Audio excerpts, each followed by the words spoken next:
అందరికీ నమస్కారం.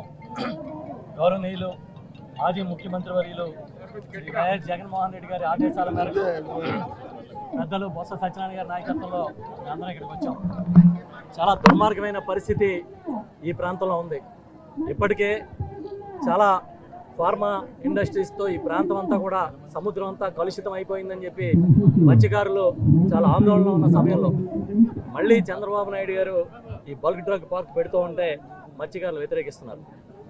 దీన్ని ఉక్కుపాదంతో అణిచివేయాలని హోంమంత్రి అనిత గారి నాయకత్వంలో చాలా గట్టిగా ప్రయత్నం చేస్తున్నారు. మేము ఇక్కడికి వస్తుంటే ఏదో కల్లోలిత ప్రాంతానికి ఏదో టెర్రరిస్టులు వస్తున్నట్టుగా చాలా పెద్ద హంగామా, వందలాది మంది పోలీసులు.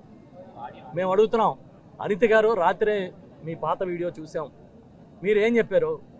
బల్క్ డ్రగ్ పార్క్ వస్తే ఇక్కడ కానీ ఇండస్ట్రీస్ వస్తే కిడ్నీలు పోతాయని చెప్పారా? ప్రజలకి క్యాన్సర్లు వస్తాయని చెప్పారా? పిల్లలు పుట్టరని చెప్పారా? పుట్టినా కూడా సక్రమంగా పుట్టరని చెప్పారా? మీరే కదా చెప్పారు. మరి అధికారంలో రాకముందుకి వచ్చిన తర్వాతకి ఏం మార్పు వచ్చింది? ఇప్పుడు ఈ బల్క్ డ్రగ్ పార్క్ వస్తే ఏమన్నా చాలా సక్రమైన పిల్లలు పుడతారు, ఎలాంటి రోగాలు రావు, ఉన్న రోగాలు పోతాయని ఏమైనా చెప్తారా?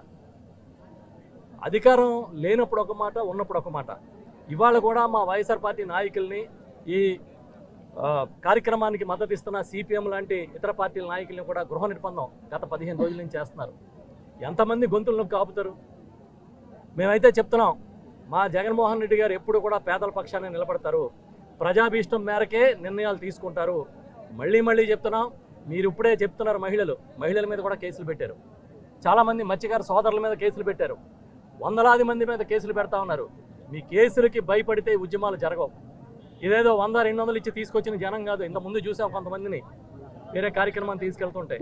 మేము మళ్ళీ చెప్తున్నాం, జగన్మోహన్ రెడ్డి గారు ముఖ్యమంత్రి అయిన వెంటనే మా నాయకులందరం కూడా కలిసి వెళ్ళి ఆయన దగ్గర కూర్చుని మీ మీద ఉన్న కేసులన్నీ కూడా ఎత్తించే విధంగా ఆయనకి ఇప్పుడే వివరాలన్నీ అందజేస్తాం. మీరు కేసులకు భయపడక్కర్లేదు.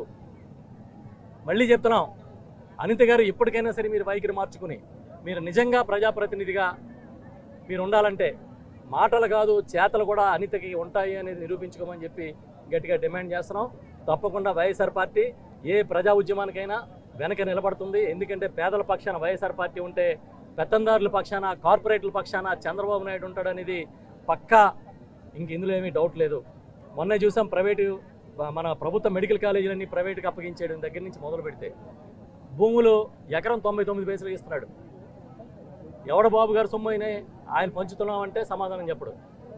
కాబట్టి ఖచ్చితంగా పేదల పక్షాన్ని నిలబడి, రాష్ట్ర ప్రజల పక్షాన్ని నిలబడి వైఎస్ఆర్ పార్టీ పనిచేస్తుంది. ఈ రాజేపేటలో జరుగుతున్న ఉద్యమానికి మా సంపూర్ణమైన మద్దతు ఉంటుందని చెప్పి తెలియజేస్తూ ఉన్నాం.